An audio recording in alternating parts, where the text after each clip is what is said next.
Ang isa sa pinakamasakit na experience noong bata tayo ay yung nasa counter ka ng grocery at sinabi sa'yo ng nanay mo na iiwan lahat ng candy na kinuha. Sorry, hindi candy para relate sa akin. Lahat ng hindi. Lahat ng zesto na kinuha mo dahil hindi yan kasama sa babayaran.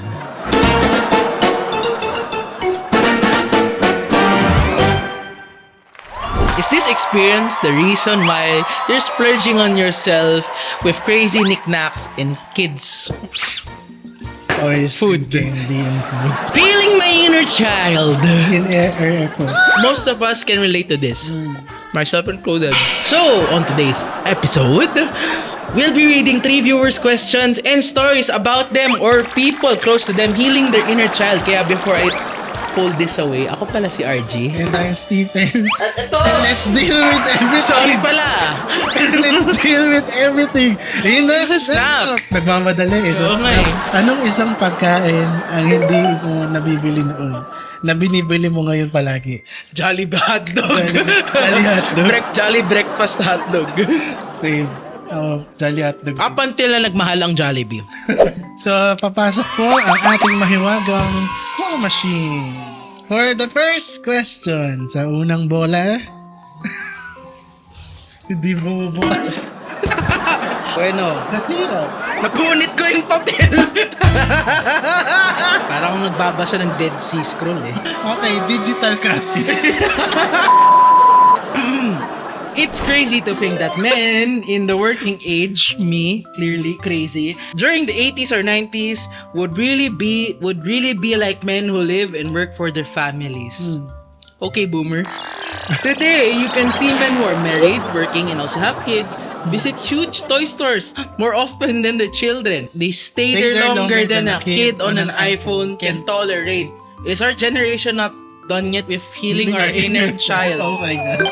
Yes! Hindi pa. Because here's the reason why. Ang dami nga, no? Pag nagpupunta ka ng Toy Kingdom. Diba? Ako halos din. mga may Hindi, anak na legit. yun nandun. Kakabili ko lang ng Hot Wheels. Hindi mo na kailangan mag-send ng screenshot. Yung testimony na lang niya. Okay. Hindi, para Nakuha siya ng Hot Wheels. Okay. Na So, special kaya- edition pa. Kasi it came from a Hot Wheels series na pinapanood ko as a child. Okay. There's a reason why. Kasi yung generation natin, unfortunately, with the exposure to technology, the realities of life, socio-political, economic, wow, such terms. Ang ending napilitan tayo mag-mature faster than we have to. Especially with life's hardships like a terrible economy. Okay. I don't know where you live, pero terrible government. Okay. Sorry po, I'm not saying any which specific government. Or terrible overall social life. Kaya you end up losing out sa childhood mo. Kasi you have to grow up. You have to mature. You have to think about things na hindi mo akalain na iisipin mo na at that age. Yeah. Technically, we're living the life our youth would, our youth selves would say is the dream. Yung mga ang dream ko dati magkaroon ng Nokia N-series ba yun? N95? Oo, N95. Pero wala eh. Walang pambili. So, Nalipat sa iPhone. nung nagkaroon na ng iPhone, yung iba ko rin, mga kaklase may iPhone na. Pag kapag, di ba sa college, pinipicture na lang yung notes. Evernote. Ewan ko sa inyo, ha? Pero Hindi, ako yung nahilig dun. pag nag-note sa board yung teacher namin, pinipicture nila, iPhone 5C pa rin eh. Or Picture 5S. Nila. Ganda tapos sisend nila. Tapos nung unang beses kong sumubok na ako magpipicture ng notes, ang cellphone ko nun, yung Nokia na QWERTY. Ako naka X2. May sumigaw na kaklase ko, sabi niya sa akin, "Oy, ano yan, magpapaload ka ba?" Tapos di ko na-gets. Tapos eventually ngayon, pag iniisip ko, kasi mukhang parang pang-ilog Pang na tindera, yung cellphone ko. I'm now healing my inner child. I'm making irresponsible purchases on the App Store. I've bought myself a nice guitar and you can't trash it kasi it's a really nice guitar. Shut up mga bullies ko dati. I can buy good things and it sounds way better than yours. Whoa! Okay. Naka-reserve na yung isa pa. So nga nagtataka ako, ano nangyari kanina? Akala mo na yung not ngunit ni RJ. Yung pala natuklap na yung thing. No! This is addressed to us. Hi, Snap friends. No! I'm just curious because I went to Miniso. Uy, product mention. Miniso, baka naman. Went to Miniso the other day and I saw that most of the older generations, including myself, are the ones How old? I don't know, wala nakalagay. Are the ones who overbuy knickknacks from that store. Though marketed para sa mga youngsters ang products nila, mostly mga nanay at yapis ang nahuhumaling dito. Old na nga. Ginagamit pa yung Yopi. Okay lang naman to, right? From anonymous shopper. Yes! As I said a while ago, yes! Okay lang. Alam mo nga, meron ako nakita ng tindahan. First time ko siya nakita sa Mall of Asia. It's called Flying Tiger. Oh. Copenhagen. It's Ay, like- di nyo alam yun? Hindi ko alam. Joke lang. First time ko siya nakita. And mind you, ang mga binibenta niya. Ganito. Tapos yung candy machine. Yung alam Oh, yung may- bubble gum. Ay, may nakita kami pala doon.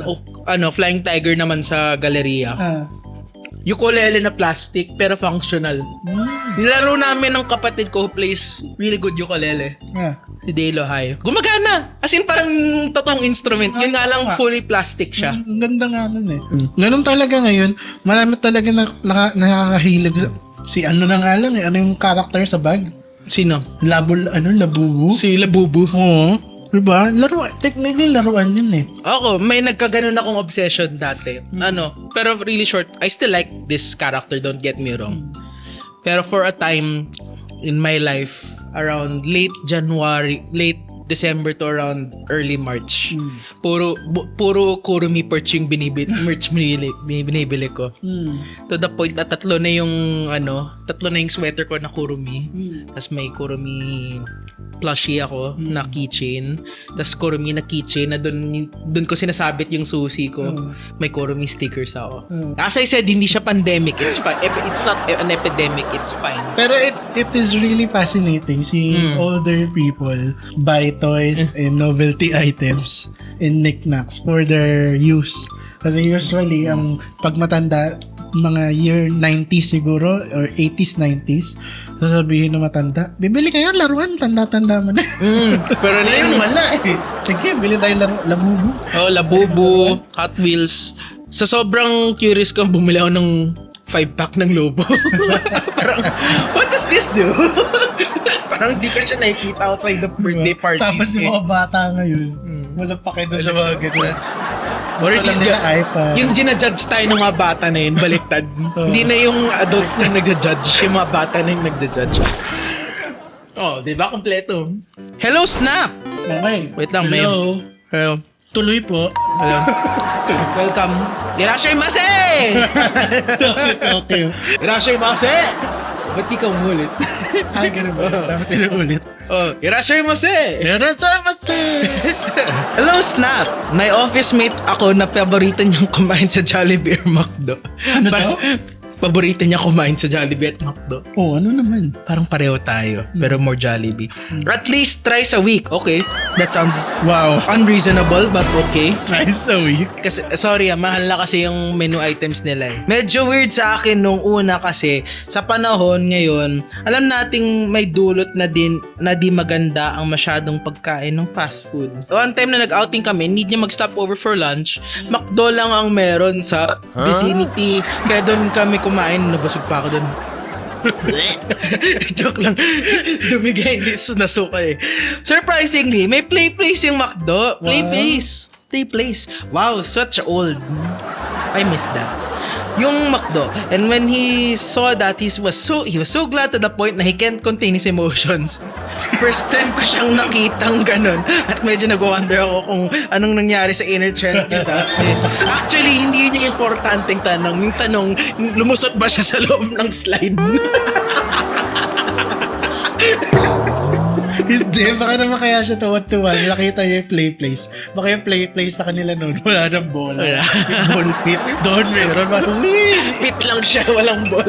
Nalala ko first birthday ko nung bata ako, nasa Kids at Birth. RIP by the way, wala na yun sa Glorieta ata yun or Greenbelt. Wala. Kids at Work. Parang wala na. Wala na. So, pero doon ako nag-birthday. I can't remember which branch. Nakakila namin yung buong park. And I don't remember a damn thing. That's so sad. Go Santente, I'm okay. I'm fine. Quinchana. Quinchana. Ting, ning, ning, ning, ning. Ang huli kong place sa Active Fun. Ah, Sa Fun Ranch. Ako, Fun Ranch yung naaalala kong huli. Noon tahimik pa yung lugar ng Chendesitas, Titas. wala pa masyadong magulo. Tapos meron pa yung predecessor.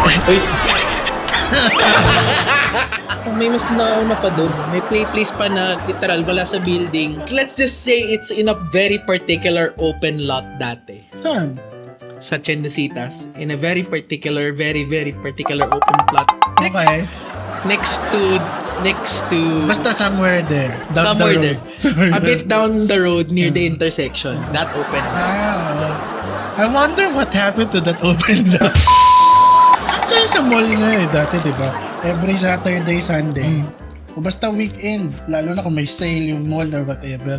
Lagi yan, meron yung mga inflatable Oo. na parang makakasila. Hindi, meron naman, pero Ngayon, wala eh. meron, konti lang. Meron dun sa Walter Mart sa Antipolo, pero I guess maliit lang yun. oo, maliit. Pero it wasn't yung what, and to be fair, in our mind's eye, nung mga bata kami, we would think those are big. Pero in reality nun, nahinhatak niya ako.